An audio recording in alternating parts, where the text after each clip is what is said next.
மெல்கி சேதைக்கின் முறைமையின்படியான பிரதான ஆசாரியர் என்று தேவனாலே நாமம் தரிக்கப்பட்டார். இந்த மெல்கி சேதேக்கின் முறைமையின்படி இவர் ஆசாரியரானார் என்று சொல்லப்பட்டிருக்கிறது. இந்த பிந்தின மெல்கி சேதேக் இயேசு கிறிஸ்து என்று சாட்சியிடப்படுகிறது. யார் இந்த மெல்கி சேதேக்கு? இந்த மெல்கி சேதேக்கு ஆபிரகாமிடத்திலே தசம பாகத்தை வாங்கினவர். அன்றையும் உன்னதமான தேவனுடைய ஆசாரியனாய் இருந்த சாலேமின் ராஜாவாகிய மெல்கி சேதைக்கு அப்பமும் திராட்சரசமும் கொண்டு வந்து அவனை ஆசீர்வதித்து, வானத்தையும் பூமியும் உடையவராகிய உன்னதமான தேவனுடைய ஆசீர்வாதம் ஆபிராமுக்கு உண்டாவதாக. மெல்கி சேதேக்கு என்ற இந்த ஆசாரியன் அப்பத்தையும் திராட்சரசத்தையும் கொண்டு வந்து அங்கே ஆபிரகாமிடத்திலே கொடுத்து ஆபிரகாமை ஆசீர்வதிக்கிறார். மெல்கி சேதேக்கு ஆபிரகாமுக்கு கொடுத்தது அப்பமும் திராட்சரசமும். இந்த அப்பத்தையும் திராட்சரசத்தையும் கொடுத்து மட்டுமாக ஒரு பெரிய ஆசீர்வாதங்களையும் அங்கே ஆபிரகாமுக்கு கொடுக்கிறார். ஆசாரியன் ஆசீர்வதிப்பதற்கு அபிஷேகம் பண்ணப்பட்டவன், கர்த்தரால் ஆசீர்வதிக்கப்பட்டவனாக காணப்பட்ட அந்த ஆபிரகாமை இந்த மெல்கி சேதேக்கும் ஆசீர்வதிக்கிறார். மெல்கி சேதேக்கு அங்கே ஆபிரகாமிடத்திலிருந்து தசமபாகங்களை வாங்கிக் கொள்கிறார். இங்கே இயேசு கிறிஸ்துவை பற்றி பவுல் சொல்கிறார், பிந்தின மெல்கி சேதேக். இந்த மெல்கி சேதேக்கை இயேசு கிறிஸ்துவினோடு ஒப்பிடுகிறார். இந்த மெல்கி சேதேக்கு என்ற நாமத்தை அங்கே இயேசு கிறிஸ்துவுக்கு சூடுகிறார்.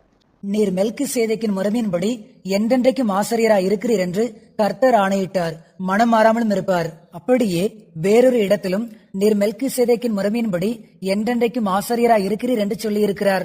இந்த மெல்கி சேதேக்கு என்பவர் முறைமையின்படி ஆசாரியனாக்கப்பட்டவர். இந்த மெல்கி சேதேக்கு அதனுடைய காரியங்கள் முன்னதாக எந்த வரலாற்றை குறித்தும் அறிவிக்கப்படவில்லை.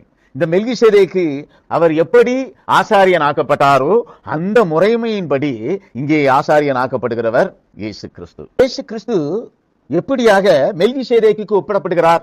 மெல்கி சேதேக்கு அங்கே ஆபிரகாமிடத்திலே அவரை ஆசீர்வதிக்கும் பொருட்டு அப்பத்தையும் திராட்சரசத்தையும் கொண்டு வருகிறார். அப்பமும் திராட்சரசமும் அங்கே மெல்கி சேதேக்கு கொடுக்கப்படுகிறது. முந்தின மெல்கி சேதேக் ஆபிரகாமை ஆசீர்வதித்தார். எப்படி ஆசீர்வதித்தார்? அப்பத்தையும் திராட்சரசத்தையும் கொடுத்து ஆசீர்வதித்தார். பிந்தின மெல்கி சேதாக்கிய இயேசு கிறிஸ்து மெல்கி சேதாக்காய் கொடுத்த அந்த ஆசீர்வாதத்தை நிறைவடைய செய்வதற்காக வந்தார். அந்த ஆசீர்வாதத்தை ஆபிரகாம் பெற்றுக் கொள்வதற்காக அந்த சரீரம் மாமிஷத்திலே வந்தது, மெல்கி சேதேக்காய் வந்தது. கொடுக்கப்பட்ட நியாயப்பிரமாணமும் அங்கே மாற்றி அமைக்கப்படுகிறது. ஆசாரியத்துவம் மாற்றப்பட்டிருக்குமே, ஆனால் நியாயப்பிரமாணமும் மாற்றப்பட வேண்டியதாகும். ஆசாரியத்துவம் அங்கே மாறுகிறது. ஆசாரியத்துவம் மாறும் பொழுது அங்கே பிரமாணமும் மாறுகிறது.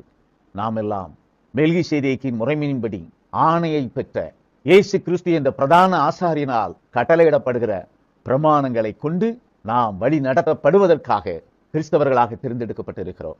நமக்கு கொடுக்கப்பட்டிருக்கிற பிரமாணங்கள் நம்முடைய பிரதான ஆசாரியனாகிய இயேசு கிறிஸ்துவின் மூலமாக நமக்கு கொடுக்கப்பட்டிருக்கிற பிரமாணங்கள். அந்த பிரமாணங்களை 7 சபை காலங்களாக அவர் பிரித்து கொடுத்திருந்தார்.